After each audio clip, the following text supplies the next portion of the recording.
I never imagined that at 68 years old, after a lifetime of stitching together other people's dreams, I'd be the one unraveling my own family's plans. But here I was, Maria Gonzalez, standing in the kitchen of my cherished 50-acre orchard, the phone still warm in my hand from the call that changed everything. It was the caterer this time, confirming details for a wedding I hadn't been invited to plan or even informed about. Mrs. Gonzalez, we're set for 150 guests at your orchard address this Sunday. Just need to verify the setup for the paella stations and the dessert bar.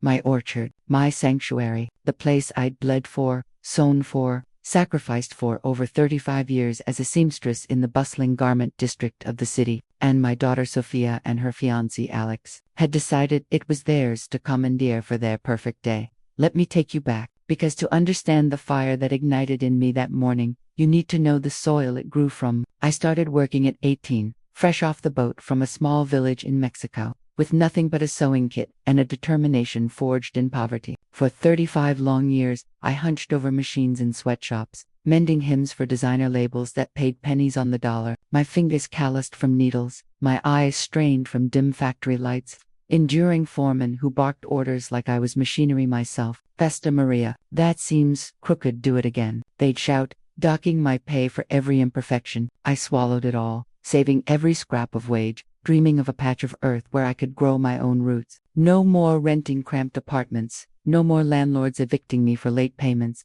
a place where the air smelled of citrus and freedom.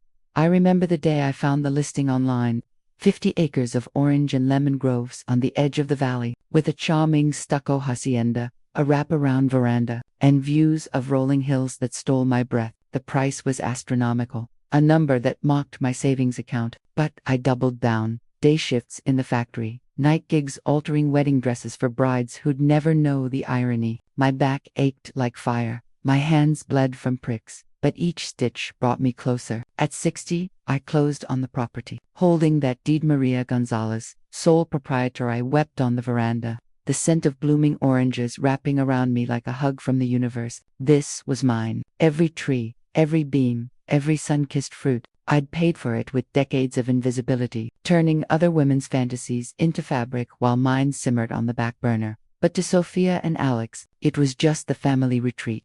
From the moment I moved in, they treated it like an extension of their city condo. Sophia, my only child, whom I'd raised alone after her father left us when she was 5. I'd poured everything into her extra sewing jobs for her college tuition, late nights hemming her prom dress, and Alex, her charming but entitled fiancé, tech startup guy who flashed his success like a badge. They never contributed a cent to the upkeep, the irrigation system that needed repairs, the pest control for the groves, the taxes that bit into my pension. Yet every holiday, every weekend getaway, they'd descend with friends in tow, unannounced. Mom, we're here. Can you whip up your famous engine? Oh, and we invited a few more people. Hope that's cool.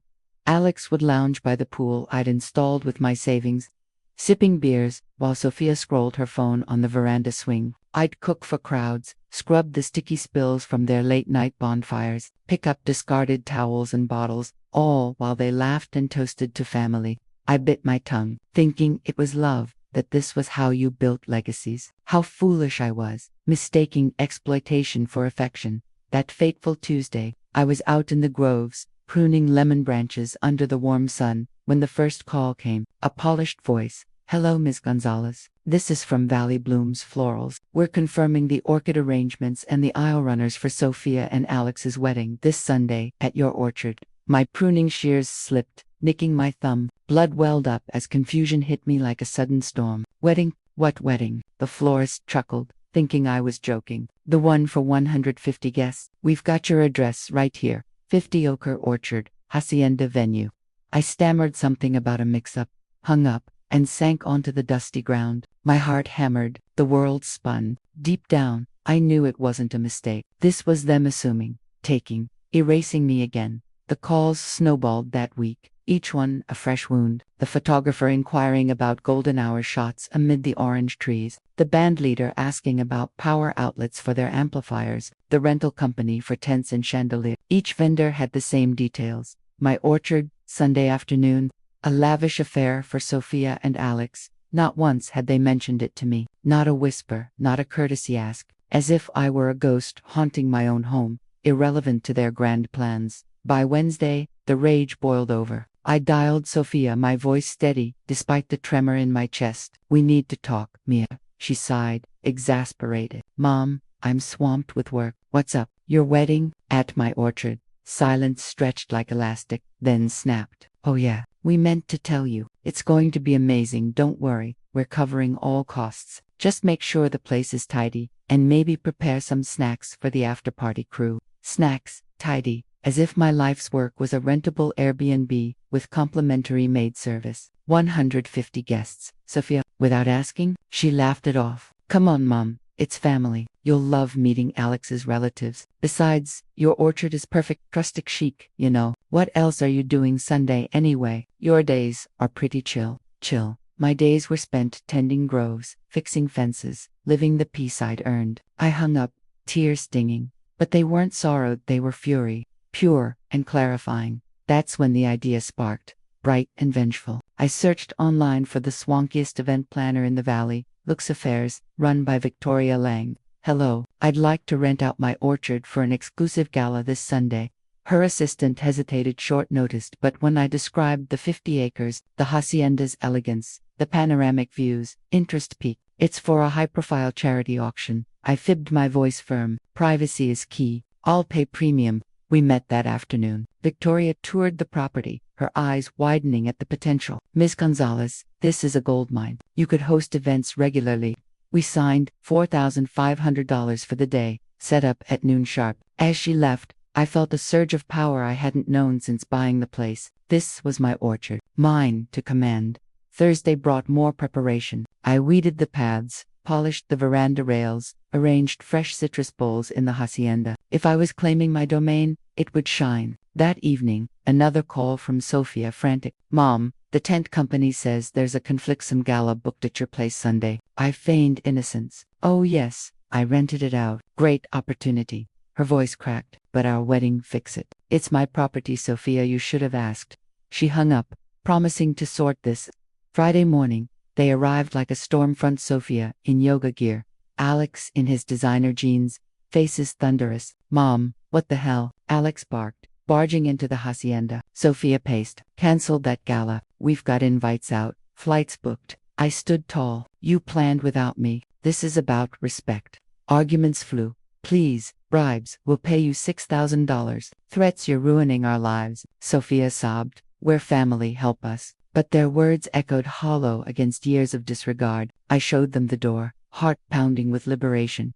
Saturday night, sleep evaded me. Excitement buzzed. Tomorrow, the reckoning. I rose at dawn Sunday, donned my finest emerald dress, bought for a milestone I'd never celebrated, styled my silver hair, added gold hoops from my aboy. Today, I was Maria Gonzalez, empress of her realm.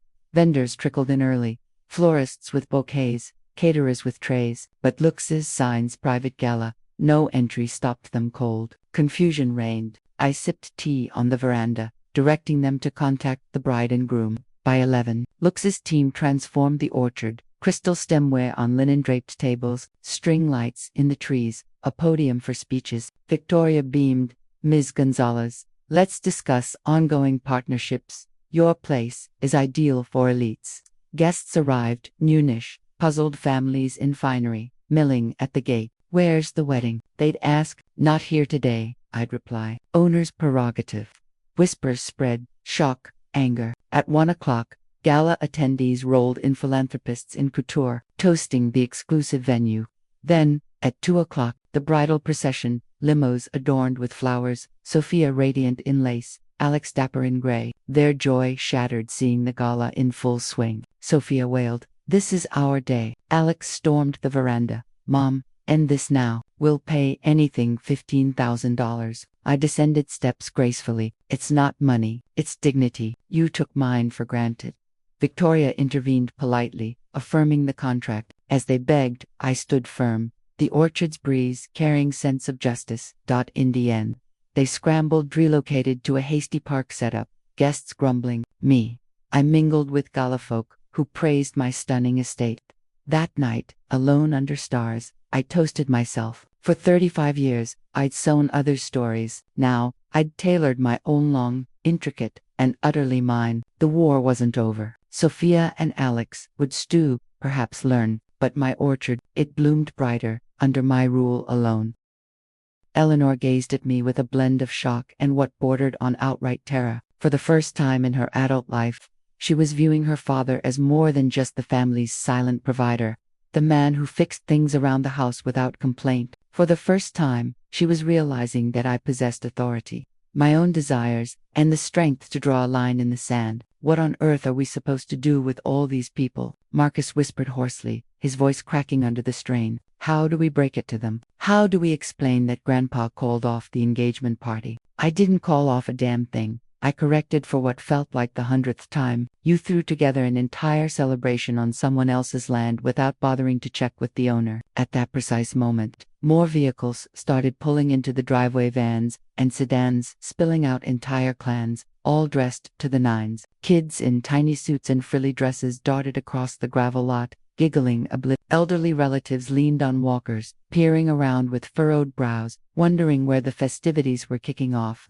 The disorder escalated with each tick of the clock, like a snowball tumbling downhill, and there I was, smack in the center of the storm, feeling more empowered and master of my fate than I had in my 75 years on this earth. But what Eleanor and Marcus didn't realize was that this was merely the opening act in the education they sorely needed on courtesy, empathy, and the repercussions of viewing their father as nothing more than a groundskeeper for their whims. The mayhem intensified by the minute. The engagement guests clustered at the gates of my sprawling estate like a bewildered herd, some fuming, others anxious, none grasping the absurdity unfolding before them. Shouts echoed in French, Mandarin, and plain old American English. Thanks to Marcus's global circle of friends and family who'd flown in from afar to toast the happy couple. Where's the party supposed to be? Inquired a distinguished gentleman with a thick French accent, clad in a tailored navy blazer. Why are there construction workers hammering away where the bandstand should stand? A cluster of Eleanor's aunts bickered heatedly, some pointing fingers at the betrothed for the mix-up, others scrambling for rational excuses amid the irrational. Marcus dashed from huddle to huddle like a frantic squirrel,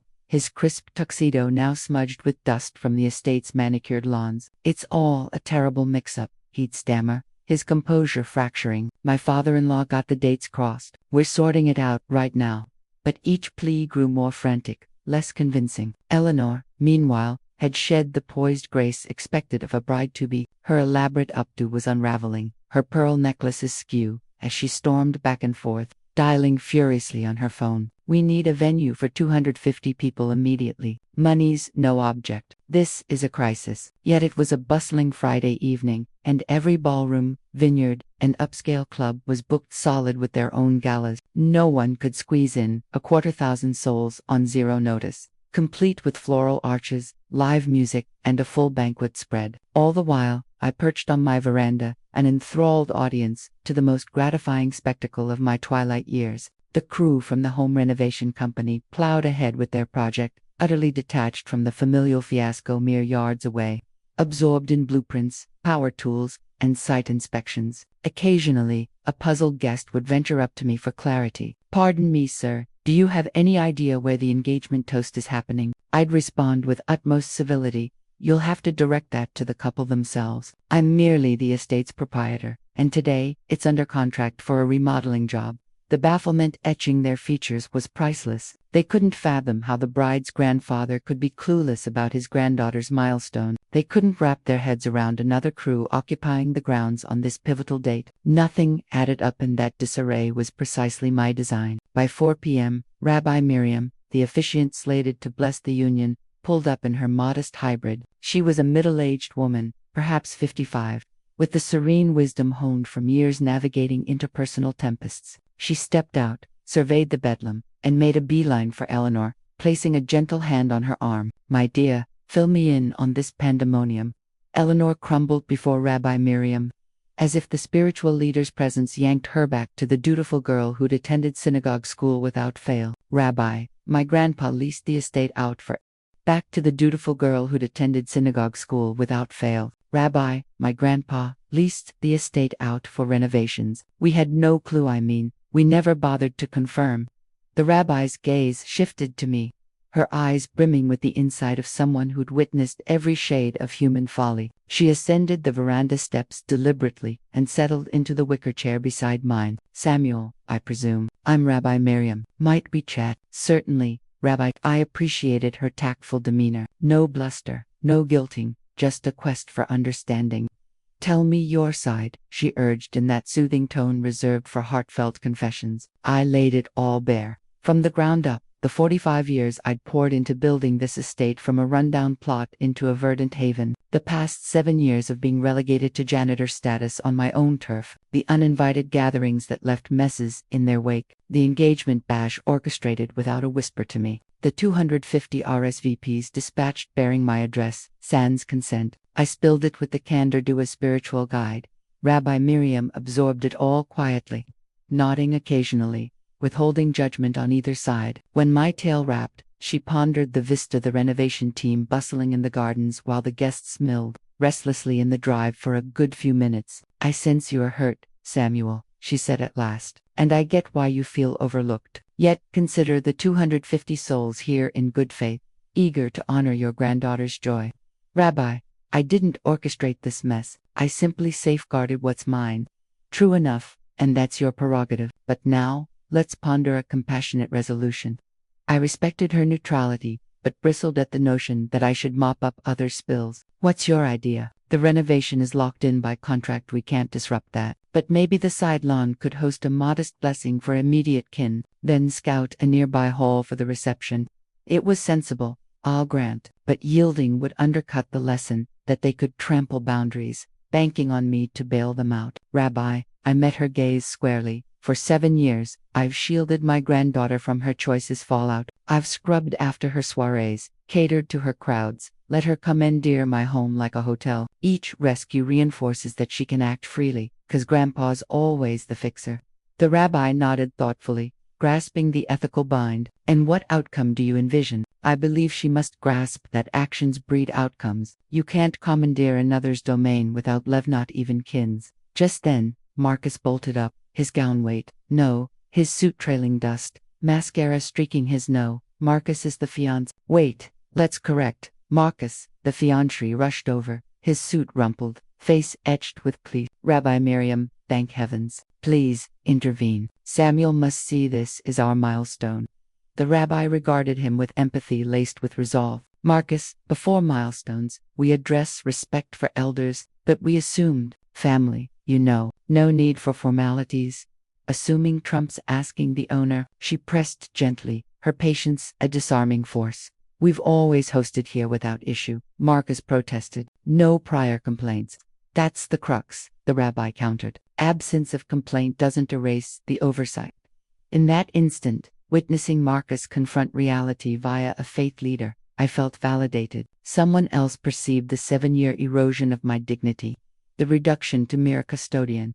Yet the tutorial was far from over. Rabbi Miriam lingered for nearly 2 hours, arbitrating between the couple's panic and my steadfast stance. Like a divine umpire, in an unprecedented bout, a 75-year-old patriarch versus his kin on their betrothal eve. Meanwhile, an astonishing twist unfolded. The renovation foremen started clocking the drama encroaching on their worksite. Initially, they feigned oblivion. But a groom-to-be in disarray amid 250 milling invitees proved impossible to ignore. Carla, the project manager, sidled over discreetly. "Mr. Goldstein, sorry to butt in, but my team wonders if they can lend a hand. They hate commandeering space on your family's big day." For the first time, a twinge of remorse pierced me. These hard-working builders displayed more solicitude for strangers than my own blood had mustered toward me in years. "That's generous, Carla, but your gig's paid and scheduled. Don't fret over our squabbles."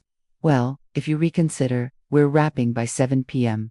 Grounds are yours." After 7 p.m., that opened a window for a twilight affair post-depart. I hadn't factored that, and Eleanor's eyes sparked with frantic optimism upon overhearing. "Grandpa, did you catch that? We could do a sunset blessing, poetic even." "Eleanor," I softened my tone, "the snag isn't timing. It's the presumption of access, without query." Marcus drew near then, and for the inaugural time, amid the turmoil, his expression softened from ire to something akin to contrition. "Dad," he murmured, echoing the boyish timbre from decades past. You're spot on. We botched this royally. We slighted you terribly.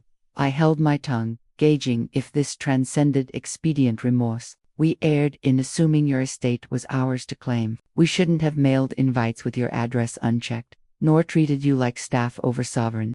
His sincerity rang truer than prior pleas, but I'd fielded such sweeteners when favors loomed. And if granted reprieve, what shifts? We'll lease it. Quarterly fair market. Clear every plan involving here with you first. Honor you as patriarch and proprietor.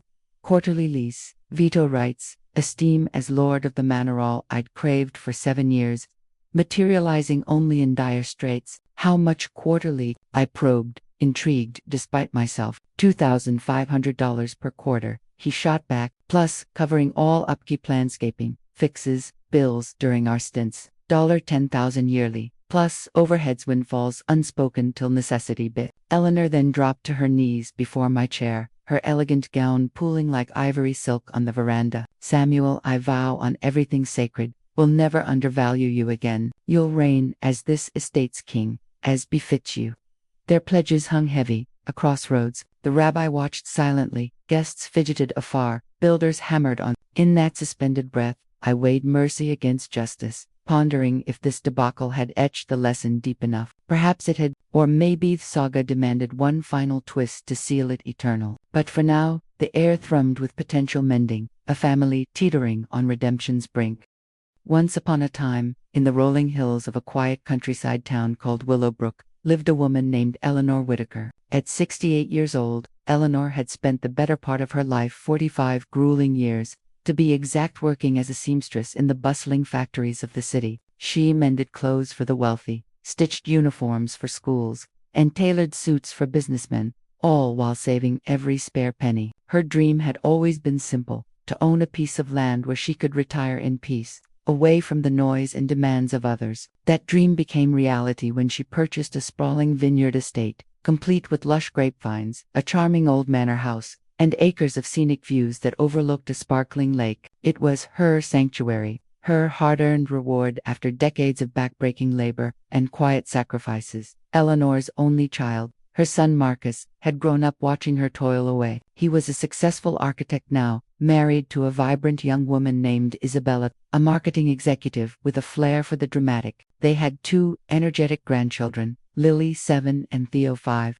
who brought joy to Eleanor's life whenever they visited. But over the past 6 years, since Marcus and Isabella moved into a nearby townhouse, their relationship with Eleanor had shifted in ways that gnawed at her soul. They treated her vineyard not as her home, but as an extension of their own backyard, a free venue for barbecues, birthday parties, and casual gatherings. Eleanor found herself relegated to the role of invisible servant, cooking meals, cleaning up messes, and tending to the children while Marcus and Isabella socialized. "Mom, could you whip up some appetizers?" Isabella would say casually, as if Eleanor were hired help. Marcus, ever the peacemaker, would add, "You know we appreciate it, right?" But appreciation never translated to respect or consultation. That all came to a head one crisp Tuesday morning in early spring. Eleanor was in her sunlit kitchen, sipping her morning tea and admiring the budding vines through the window, when her phone rang. It was a local caterer, bubbly and efficient. "Mrs. Whitaker, this is Sarah from Lakeside Catering. We're confirming the menu for the wedding. This Saturday, 200 guests, right? We'll need access to the vineyard grounds by 8 a.m. for setup." Eleanor's heart skipped a beat. "Wedding? What wedding?" There was an awkward pause. Your son Marcus and Isabella's renewal ceremony. They sent out invitations with your address listed as the venue. We assumed. Eleanor hung up, her hands trembling. She rifled through her mail and found an unopened envelope, fancy, embossed with gold lettering. Inside was an invitation to Marcus and Isabella's vow renewal, a lavish affair to celebrate their 10th anniversary, complete with photos of the happy couple and directions to her vineyard. No call, no discussion, no permission, just assumption. Rage bubbled up inside her, mixed with a deep-seated hurt. For years, she'd swallowed her pride, but this was the final straw. Determined not to let them steamroll her again, Eleanor picked up the phone and called an old acquaintance, Victor, who ran a high-end event planning firm specializing in corporate retreats. "Victor, it's Eleanor Whitaker. I need to rent out my vineyard this Saturday for a full-day executive seminar. What's the going rate?" Victor was thrilled. "Eleanor, Your place is perfect, scenic, serene. We have a tech company looking for a venue. I can offer $4,000 for the day, plus we'll handle all setup and cleanup. Deal, she said firmly, but make it exclusive, no interruptions. By Saturday morning, the vineyard was buzzing with activity. Victor's team had transformed the grounds into a professional haven, white tents for breakout sessions, AV equipment for presentations, and catered lunches from a gourmet truck. 30 executives in sharp suits milled about, networking over coffee, as the sun rose higher. Eleanor sat on her wraparound porch in her favorite wicker chair, a book in hand, pretending to read. She knew what was coming. Sure enough, around 10 a.m., chaos erupted. Trucks arrived with floral arrangements, chairs, and decorations for the vow renewal. Marcus and Isabella pulled up in a rented limo, dressed to the nines. Marcus in a tailored tuxedo, Isabella in a flowing ivory gown adorned with lace. Behind them, guests began trickling in, confused by the corporate setup. "Mom," Marcus shouted, spotting her on the porch. His face was a mask of panic. "What's going on? Why is there a business meeting here?" Eleanor looked up calmly. "This is a rented event, dear. I wasn't informed about any vow renewal, so I booked the space myself."